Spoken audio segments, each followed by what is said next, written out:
Showbiz Fanatics, reaksyon ng mag-inang si Carla Estrada at Daniel Padilla sa success story ng movie ni Miss Catherine and Alden Richards viral. But before that, if you haven't subscribed yet to my YouTube channel, please don't forget to like, share, and subscribe at hit mo na rin ang notification bell for more showbiz updates. Before anything else, of course, nais ko po muna magpasalamat sa lahat po ng inyong pagsuporta at pagsubaybay sa lahat ng ating mga updates.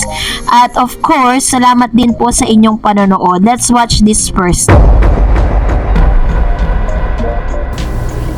Hello guys, this is a call for all the spoilers of Hello Love Again movie. Dahil talamak ngayon sa lahat ng social media platform ang pag-i-spoil, no? Dun po sa mga clips ng Hello Love Again. May mga nakikita po tayo na almost sa millions na po yung views kung saan kinuha nila yung ilan sa mga intimate scene na meron po ang Hello Love Again. So, this is a warning to all of us, lalo-lalo na po sa lahat ng mga Katden fans and Katden followers. So, please don't share the videos.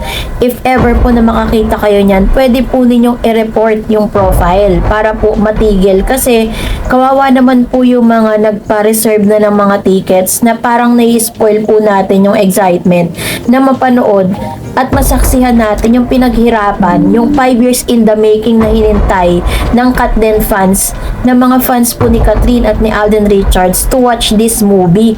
Tapos sa isang iglap, bigla na lang ipopost po sa social media. And of course, kawawa din naman po yung mga artista na nag-sacrifice para po mapaganda at talagang ibigay yung pinaka-best nilang movie, no? So, yun po yung ilan sa mga panawagan kasi marami na pong nagkalat ngayon sa social media na parang kinukuha po yung mga clips, no? And if ever po na may mga ganong pangyayari, you can report that profile. And also, sana bigyan naman natin ng chance yung Philippine movie industry na talagang bumalik sa normal. Kasi ito po yung ito yung shots na pwede po nilang gawin, lalo na paparating na rin yung Metro Manila Film Festival. Sana po, no, lahat po ng mga Katden followers and Katden fans maging reunited or maging united po tayo with this kind of situation. Lalo na ngayon, ang dami na po talaga talamak na, lalo na po sa TikTok, sa Facebook.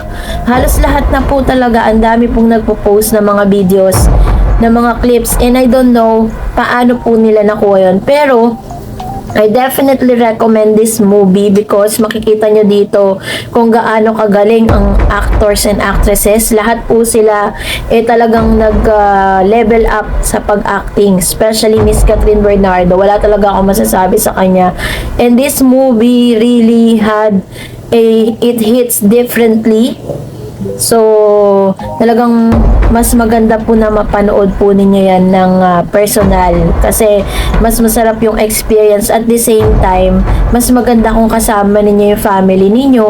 And of course, makikita nyo rin dito kung gaano po nagsasacrifice sa mga OFW para lang po talagang makapagpadala ng pera sa lahat ng mga kababayan or sa lahat ng kapamilya nila dito sa Pilipinas. This is about the sacrifice, love, and re-recommend ko to dahil talagang grabe po yung experience namin sa panonood.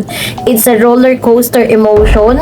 Grabe. I highly recommended this video. Kaya naman guys please, if you watch or if you're going to watch that movie, please don't get any clips or please don't record the movie and then ipopost sa social media. Maawa po tayo, no, sa lahat po ng mga nagpakahirap, 'di ba? Para po talagang maibigay yung pinakamaganda, yung best shots na movie na ito para sa lahat. So, viral at usap-usapan ngayon ng ilan sa mga statement na inilabas ni Miss Carla Estrada sa publiko matapos po siyang magkaroon ng interview patungkol po sa kanya pong or dito po sa isang issue na kung saan kinabibilangan po ni Daniel ng kanyang ex-boyfriend at ni Miss Catherine Bernardo. Sabi niya po sa isang interview, Catherine Bernardo and Daniel Padilla's breakup reason ibubunyag ni Carla Estrada. So biglang nagkaroon po ng mga ganitong article. Carla Estrada Estrada may ibubunyag kina Catherine at Bernardo at anak na si Daniel Padilla. Carla holds off the revelation until after Catherine's movie release out of respect for her son's ex. So, TV host actress Carla Estrada has hinted that she has something significant to reveal regarding her son Daniel Padilla and his longtime on-screen and off-screen partner Catherine Bernardo. However, she has chosen to hold off on the revelation, opting to wait until Catherine's current film project is completed. Carla emphasized that she wants to give respect to her son's former girlfriend, adding a layer of intrigue to her upcoming disclosure. So, sabi po ng statement dyan, Catherine, when asked, Carla said that the movie release is done, but we will sip her lips. Carla has been making headlines due to rumors about her ex-partner Jam Ignacio. Reports have surfaced that Jam is now engaged to his new partner Jelly.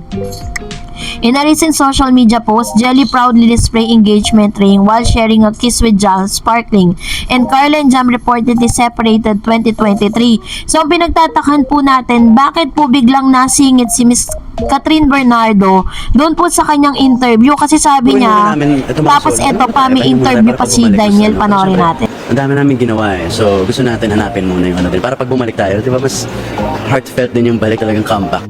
Pero di kailangan masad ang kanilang fans. Dahil for this upcoming holidays, magkasama naman daw ang Katniel na magse-celebrate ng Pasko. Yan na muna raw for now.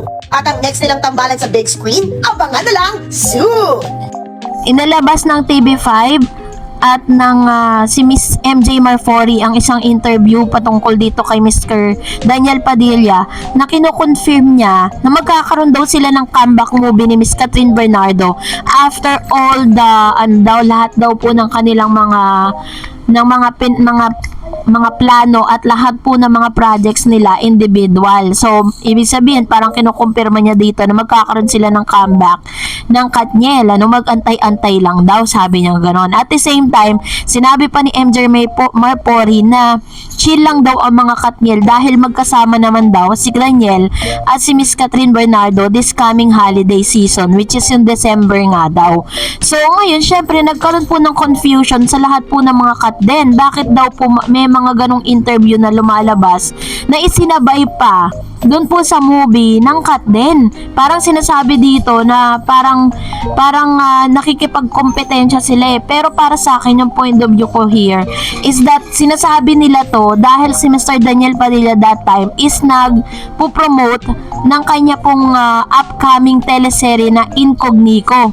Kinumpirma niya rin na meron po siyang solo project, which is yung yung action films. Parang nakikita ko dito, nakikinikita ako na parang she's using Catherine Bernardo para pukunin yung loob ng mga Katniel at lahat ng mga Catherine Bernardo sa fan. Parang ganun yung ginagawa. Talagang may strategiya silang ginagawa just to make sure na merong susuporta dito po sa kanyang ex-boyfriend. Medyo cringe lang at medyo parang medyo alanganin po yung mga statement. Parang may something fishy, that's the right term, doon po sa mga ginagawa nilang pagpo-promote ng kanilang mga proyekto. So, kung talagang kaya niya talagang ng solo era, hindi niya naman kailangan magsabi pa ng mga ganitong bagay para lang po supportahan siya. Kung sinasabi niya talaga na the best yung fandom na meron siya. Kaya po yung mga Katden fans na nag-chat sa akin, nagsisend ng message, nagpapaklarify with regards to this issue. Yun po yung point of view ko with regards to this. And I think this is invalid na parang gagamitin mo or parang sasabay ka sa kasagsagan po ng movie at success ng Miss Catherine at Alden Richards to promote your own projects. Tapos, sa gitna po ng success ng Katden, parang tuloy ang lumalabas is nakikiride on sila dun po sa hype na meron po ang Katden. So, kung ano man po yung mga lumalabas na yan, let's wait and see, no? Si Catherine Bernardo pa rin naman ang magde-decide at the end of the day, dahil sarili niyang buhay yan, sarili niyang desisyon yan, kung ano yung magpapasaya sa kanya, yun ang gagawin niya. Dahil wala naman tayong say sa magiging desisyon niya.